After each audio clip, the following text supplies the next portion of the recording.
Hi, good evening. How are you doing, Phadke Road? So, before we start this talk, I will talk of dreams. And I like to quote from Inception, which said, if you dare to dream, you must dream big. Indian students, believe me, who are probably the most blessed on earth, everybody on earth will accept that students from the south of India are the smartest on earth. The Tamilians are extremely intelligent. And I'm repeatedly told that people in the south have the brains and people in the north have got the brawn or the muscle. And this is repeatedly told to me by my wife, who happens to be a South Indian, obviously. So that dig is obviously at me. And I take it in good spirit because I tell her, yeah, you chose to marry me. So, but coming to the brass tacks, everybody has a dream. But what happens to dreams is that we finish them off, if not in the womb, we don't allow them to nourish or to nurture in the years to come, because we do not arm these students, A, with the proper knowledge required, B, if knowledge is available, because teachers, I believe in India, are superlative. But where we lack in terms of giving the student the arms he needs to conquer the world is in terms of not allowing them to have opportunities of working with technology that will allow them to succeed in the years to come. Think about this. The map you saw earlier, I like to put India again on that same global map. We spend 2.7% of our GDP on education. And that's almost the same as Pakistan. Any developed country, forget the West, forget Americas. I know we all look up to Americas, forget everything. The country to the north of India, China, spends close to 7.3% of its GDP on education. Till the time our policymakers do not understand that it is the teachers who make nations, is not going to be a weapons factory that secures our border. It's not going to be the doctors that treat people till we don't teach the students how to be able to succeed in future. We will not be able to excel in the world. I think today you saw a presentation where students from around the world came to India. 10,000 students, I remember, 1200 years ago, came to Nalanda, to Takshila, to learn. There were fields as secure as architecture and medicine. If you go back into Indian history, we had a very thriving education system. A question for you. Who do you think performed the first rhinoplasty on earth? It's in India. A Vaidya from Maharashtra performed the first rhinoplasty on a soldier from Tipu Sultan's army whose nose got chopped off during an exercise, and that got replaced by a Vaidya from India. That was us. If I go back 500 years ago, you saw the birth of amazing religions, one of them being Sikhism. 400 years ago, we preached to the world the need for environmental consciousness. 400 years ago, there were trees, there were fewer people than there were trees. But even then, we wanted more trees. That's the rich tradition. And where are we today? Today, our students are getting out of India because we've forgotten somewhere that when you're teaching a young mind, you need to equip him with the tools needed to succeed. Resultantly, you have droves of students, and I'm ashamed to say I'm part of this rat pack that allows students to get out of India. 70,000 students went to Canada last year. It prompts me to say that a lot of these people came from that one state in India called Punjab. Resultantly, in the next 10 years, believe you me, Canada is going to be called Canada. And Toronto will be called Toronto. Because Punjab has reached. And the other half, if it has not reached, is waiting in Chandigarh for that visa to be stamped because they are on their way to get on to Canada. They are all getting out. What is pushing them out from here? A, we do not have equipment. Think about this. I will, as my revered speaker before me, I will not name names. But one of the best colleges in Mumbai does not have equipment that is enough to train engineers of tomorrow. They're working on equipment of the last century. When I train engineers to succeed in tomorrow's world, a world where China has the audacity to say that by 2025 we will rule the world in AI and artificial intelligence, we in India are yet looking at Sarva Shiksha Abhiyan. We are going to our small hamlets and trying to teach people how to read and write. For heaven's sake, we have missed the bus. Resultantly, it's high time we woke up, you woke up, and through you the government wakes up, and we understand that the policy has to be changed where you have the best people teaching. Until you in the audience does not get up and say, I want to be a teacher, I do not see hope. Money is not everything. Money is an enabler. It allows you to do things, but till you don't have the person to act out, what's money going to do? When everybody in this august audience wants to be an engineer, you want to be a doctor, you want to be everything else, but not a teacher. Resultantly, it brings me to say that people who can do, and those who can't, they teach. And that's what's happening in India today. You have people teaching in schools who need to be taught themselves. Resultantly, we are creating a band of students who want to get out. 30,000 students went to America last year. Almost 29,000 went to Australia. We are losing our wealth. The only good thing I see here is it's a migratory phenomenon.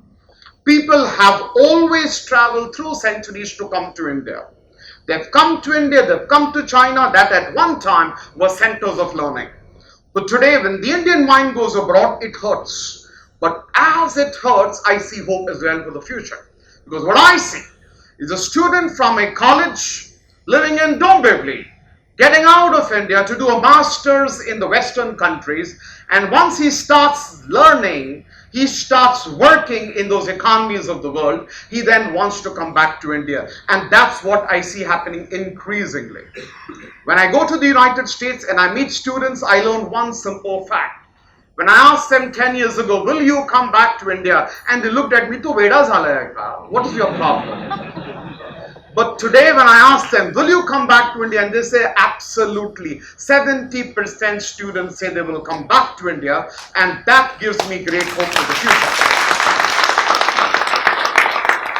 What I therefore see is a metamorphosis, where you're equipping the Indian mind, which is brilliant. You're arming him with tools to succeed in the future by putting him to foreign lands. He then comes back to India. Not everybody is equipped to go abroad. When I started teaching GRE 23 years ago, we sent a big number of 4 students abroad. And we were the first class in India to talk of going abroad to study as an institutionalized manner. 4 students is what we sent. Today we are home to sending around 4,000 students a year.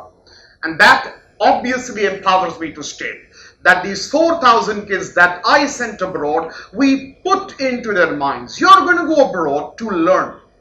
You're not going there as a migratory bird. I refuse to teach a student who looks at me and says, I saw a wonderful serial on Star World where people were wearing bright red colored clothes and running on beaches. And he says, Malapan jaisa ahe. I don't want to teach you. You are a hopeless student. I want to teach that mind that is desperate for inquiry. You go abroad, learn, and come back to India, and that is the land I wish to awaken to. One day, when you come back to India, you start teaching people. Things are changing.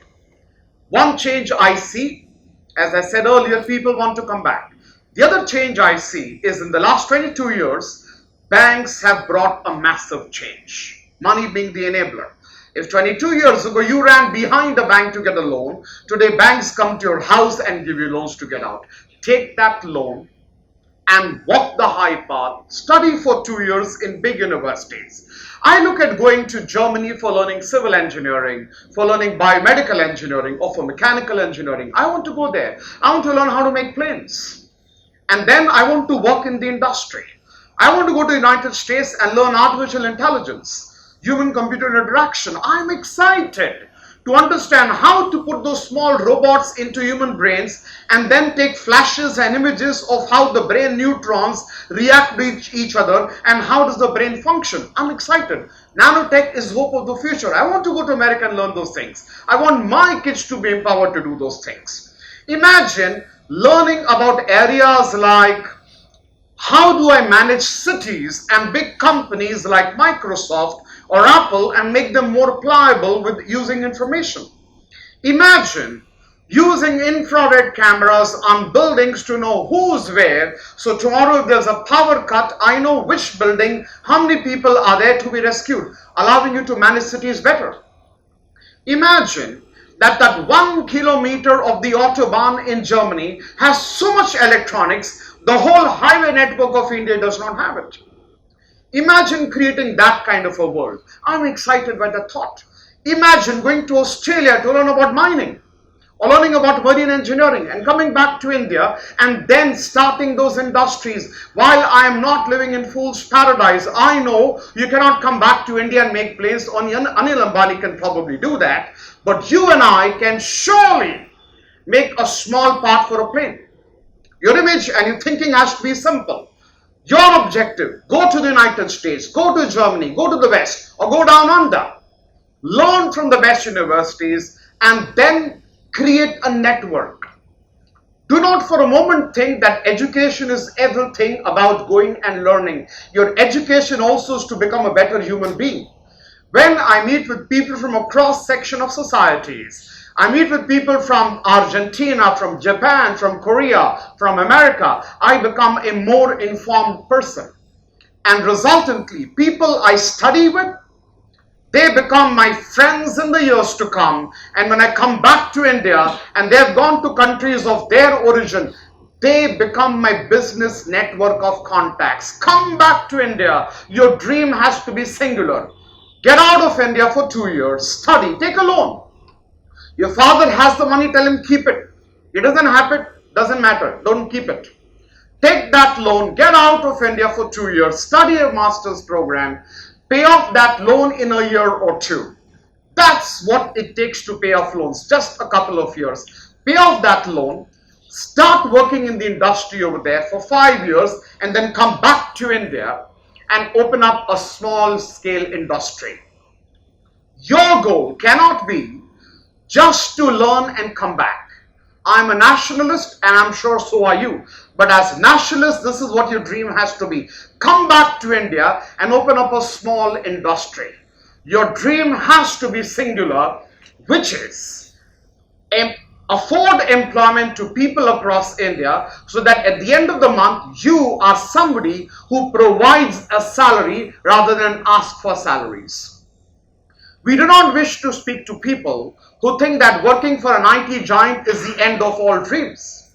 You'll earn 25, 30,000 rupees. That sounds big to you today, but believe me, in 5 years, that's going to be a pittance. Our dream is singular. We want to awaken in India where your dreams are big. I remember Sir J.J. Krishnamurti saying that your agenda in life has to be singular, that is to go beyond the learning of your teachers. As teachers, I'm very clear, our goal is singular. We are supposed to be the fire that lights up the spark inside of you to inquire and to investigate. If you're able to achieve that goal, we're able to enlighten you. That's supposed to be our agenda and our dream. Your dream has to be singular. Get out of India and go abroad and learn and then come back to India. Because in the next 20 years, believe me, the next war will not be physical. The next war will probably be fought on the internet.